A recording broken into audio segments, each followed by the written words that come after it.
매일 성경 묵상을 돕는 해설 가이드입니다. 안녕하세요. 묵상 코치입니다. 함께 읽고 나눌 말씀은 요한복음 9장 24절에서 41절까지 말씀입니다. 선천적인 맹인이 고침받은 이후 바리새인들에게 신문받는 과정이 이어집니다. 내용은 등장인물과의 대화에 따라 크게 둘로 나눌 수 있습니다. 첫째는 24절에서 34절로 바리새인들과 고침받은 맹인의 두 번째 대화입니다. 다른 하나는 35절에서 41절인데 바리새인들에게 쫓겨난 이후 과정을 담고 있습니다. 24절에서 25절은 고침받은 맹인에 대한 바리새인들의 두 번째 신문입니다. 바리새인들이 고침받은 맹인을 다시 불러 신문합니다. 부모를 불러 선천적인 맹인이었음을 확인했지만 만족할 만한 증언을 얻지 못해서입니다. 우선 하나님께 영광을 돌리라고 명령하고 자기들은 예수가 죄인임을 안다고 하자 고침받은 자가 자기는 그가 죄인인지 알지 못하고 자기가 전에는 맹인이었다가 지금은 보게 된 것만 안다 말합니다. 팽팽한 신경전이 느껴지는 대화입니다. 여기에서 몇 가지 특징이 있습니다. 첫째, 바리새인들은 거만하고 겁박합니다. 고침받은 자에게 하나님께 영광을 돌리라고 말합니다. 진실만을 말하라는 뜻이지만 자기들 입맛에 맞는 답을 해야 하나님께 영광이 된다는 뜻이기도 합니다. 하나님께 영광을 돌리라고 명령하는 자들이 오히려 하나님의 영광을 가리고 있습니다. 그들은 또 함부로 예수를 죄인으로 정죄하고 있습니다. 사실을 신문하는 중인데 이미 결론을 내버린 것입니다. 심지어 내부에서도 의견 일치가 안 된 상태인데 말입니다. 이는 율법에 어긋난 형태라고 니고데모에게 지적을 받은 바 있는 태도입니다. 모세는 재판장들은 상방간의 공정히 재판해야 된다고 했는데 그들은 예수를 죄인으로 단정하고 자기 학식과 위치로 맹인에게 자기들의 결론을 강요한 것입니다. 누가 진짜 죄인일까요? 둘째, 고침받은 맹인의 당당함을 볼 수 있습니다. 여러 사람에게 신문을 받는 중에도 전혀 굴하지 않습니다. 오히려 예수님이 증인이라는 종교 지도자들의 판단을 거부합니다. 그는 자신이 실제로 경험한 사실만을 증언합니다. 26절에서 34절은 고침받은 맹인에 대한 바리새인들의 두 번째 신문입니다. 앞부분이 예수의 죄인됨에 집중했다면 여기서는 예수님이 한 일과 기원에 대한 질문과 대답이 오갑니다. 바리새인들이 예수가 무엇을 했고 어떻게 눈을 뜨게 되었는지를 묻자 고침받은 자가 이미 말했는데 왜 자꾸 묻느냐고 합니다. 혹시 그의 제자가 되라는 것은 아니죠? 라고 묻자 자기들은 모세의 제자라고 욕하고 소리 지릅니다.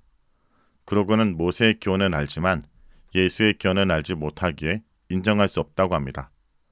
이에 고침받은 자가 맹인의 눈을 떼게 한 자의 기원도 모르냐며 하나님은 죄인의 말을 듣지 않으시는데 맹인의 눈을 고친 자가 죄인이라고 할 수 없지 않느냐고 반문합니다. 바리새인들은 내가 온전히 죄 가운데서 나서 너희를 가르치느냐라고 말하는 그 사람을 쫓아냅니다. 여기서 우리는 종교 지도자들의 빈약한 논리를 볼 수 있습니다. 그들이 예수님을 인정할 수 없는 것은 모세와 다르게 그의 기원을 알 수 없기 때문이라고 합니다. 그러나 예수님은 계속 자기 기원을 하나님이 보내신 것으로 소개해왔습니다. 그들은 예수님의 증언을 전혀 듣지 않았던 것입니다. 또한 예수님의 기원을 알 수 없기에 메시아가 아닐 거라는 말은 얼마 전에 예루살렘 유대인들의 말과 상충됩니다. 그들은 어디서 오는지 알 수 없는 자가 메시아라고 말했습니다. 결국 그들 모두 메시아에 대한 온전치 않은 기준으로 예수님을 판단하고 있는 것입니다. 아울러 바리새인들은 성경을 잘 아는 모세의 제자라고 자부하지만 예수의 제자라고 비난했던 거린보다 기적을 행한 자가 예수에 대해서 더 모르고 있습니다. 무엇보다 그들의 모든 논리를 무색게 하는 것은 맹인이 눈을 뜬 사실 그 자체입니다. 분명한 사실과 하나님이 죄인의 말을 듣지 않는 것과의 연관성에 대해 그들 나름의 답을 내놓지 못한다면 고침받은 맹인의 말처럼 예수님은 죄인이 아닌 것이 됩니다. 그들도 이 사실을 인지하고 있었지만 답을 줄 수가 없었습니다. 마지막으로 고침받은 자를 죄 가운데 난 자로 평가한 것도 사실이 아닙니다. 그의 죄가 죄와 연결된 것이 아님을 예수님이 이미 선포했고 눈을 고침으로 그 사실을 확증했기 때문입니다. 종교 지도자들은 이길 논리가 없자 윽박을 지르고 쫓아낼 수밖에 없었습니다. 두 번째 주목할 것은 고침받은 자의 태도입니다. 앞부분처럼 당당합니다. 그런데 훨씬 더 여유롭습니다. 심지어 바리새인들은 놀리기도 합니다. 혹시 예수의 제자가 되려는 것은 아니죠. 왜 모르지? 라는 말은 그들을 약올리게 했을 것입니다. 더 나아가 눈을 뜨게 한 자가 죄인일 리가 없다라는 반박 불가의 논리는 그들을 더 화나게 했을 것입니다. 고침받은 자는 확실한 증거로 합리적 주장을 이어갑니다. 만일 법정에서 서로 논쟁했다면 배심원들은 고침받은 자의 손을 들어줬을 것입니다. 그렇게 예수님은 절대적으로 죄인이 아닙니다. 선지자이며 하나님의 뜻을 행하기 위해 보내진 자, 곧 메시아입니다. 35절에서 38절은 예수님과 고침받은 맹인의 조우입니다. 고침받은 맹인이 바리새인들에게서 쫓겨났다는 말을 듣고 예수님이 그를 만납니다. 예수님이 인자를 믿느냐 묻자 그는 주여라는 호칭과 함께 그가 누구인지 자기가 믿으려 한다라고 말합니다. 이에 예수님이 지금 말하는 자라 말하자 그는 주여라고 말하고 믿음의 고백과 함께 절을 합니다. 이는 맹인 치유 사건의 감동적인 절정입니다. 여기서 예수님의 사랑을 엿볼 수 있습니다. 맹인이 요청하지 않았는데도 그를 고친 것은 긍휼 때문인데 종교 지도자들에게 핍박을 받고 쫓겨난 이야기를 듣고 그를 직접 찾아가 만나주신 것도 긍휼입니다. 고침받은 맹인을 위로하고 그에게 자신을 계시함으로 참된 믿음으로 인도하십니다. 그 사람은 예수님의 말과 치유를 통해 자신과 하나님과 사람에 대한 관점이 바뀌었지만 예수님에 대한 믿음을 고백하지 못했습니다. 눈을 뜬 이후 예수님을 다시 만난 적이 없었습니다. 그런데 이제 예수님이 자신을 드러내어 그의 신앙 고백과 경배의 삶을 시작하도록 이끌어준 것입니다. 이제 본격적으로 예수님 안에 거하는 자가 되었습니다. 이 모든 것은 예수님의 사랑과 은혜의 결과입니다. 또한 고침받은 자의 반응을 보겠습니다.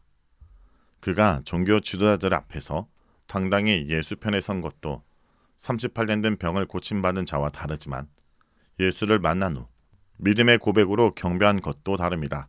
단순히 병 고침의 기적 때문이 아니라 관점 변화를 수반한 회개가 예수님에 대한 믿음의 고백으로 이어졌기 때문입니다. 이후 삶에서 예수님에 대한 신실함과 지속적 충성도에서도 이 사람은 38년 된 병자와 다를 것입니다. 39절에서 41절은 예수님과 바리새인들의 대화입니다. 고침받은 맹인을 중심으로 한 이야기가 마무리되고 예수님과 종교 지도자들 간의 대화가 진행됩니다. 예수님은 자기가 심판하러 왔는데 보지 못하는 자들을 보게 하고 보는 자들은 맹인이 되게 하기 위함이라 말합니다. 그러자 옆에 있는 바리새인 중 어떤 이들이 우리가 맹인이 아니지 라고 말한 물음에 그들이 맹인이면 죄가 없지만 본다고 말하기에 그 죄가 그대로 있다라고 말합니다. 상징과 역설이 담겨있는 대화이기에 설명이 필요합니다. 먼저 예수님이 현재 심판 사역을 언급한 것은 여기가 처음입니다. 이 말은 참 빛 예수님이 어둠 속에서 이미 심판 아래 있는 자에게 진리를 드러내고 있는데 만일 그를 믿으면 빛으로 옮김을 받고 거절하면 어둠과 함께 망하게 된다는 의미입니다. 예수님은 멸망의 운명 속에 있는 자에게 구원의 길을 비추는 이정표입니다. 문제는 사람들입니다. 어둠에 있으면서 빛을 보고 있다라고 착각하면 참빛을 못 보는 맹인이 되어 망하지만 어둠을 자각하고 빛으로 오면 눈을 뜰 것입니다. 고침받은 맹인은 육체적인 눈과 함께 영적 눈을 떴지만 종교 지도자들은 영적인 눈을 뜨지 않으려고 하기에 어둠 속에서 망할 것입니다. 이런 면에서 이 부분은 참빛으로 이 땅에 온 예수님과 그에 대한 두 반응을 말한 1장 9절에서 13절 내용의 실제 사례입니다. 여러분, 아는 자의 위험에서 벗어나야 합니다. 바리새인들의 비극은 그들이 아무것도 몰랐기 때문이 아니라 우리는 본다고 생각했기 때문에 일어났습니다. 나는 다 안다. 내 신앙은 완벽하다는 확신이 드는 순간 우리는 하나님의 새로운 역사를 가로막는 영적 맹인이 됩니다. 날마다 주님 앞에 저는 아무것도 보지 못하는 죄인입니다. 라고 고백하는 겸손한 자가 되기 원합니다. 말씀을 놓고 기도하겠습니다. 주님, 저희는 때로 바리새인들처럼 저희가 가진 작은 지식과 경험의 틀 안에서 하나님을 가두려 했습니다. 나는 옳고 타인은 틀렸다는 교만의 눈으로 형제를 판단했고 정작 내 곁에 일하시는 주님의 기적을 알아보지 못했습니다. 주님, 저희들의 완악함을 용서하여 주옵소서. 주님, 오늘도 간절히 구하노니 우리의 영혼의 눈을 밝히어 주시옵소서. 예수님의 이름으로 기도합니다. 아멘. 참으로 그들은 불의를 행하지 아니하고 주의 도를 행하는도다. 주께서 명령하사 주의 법도를 잘 지키게 하셨나이다.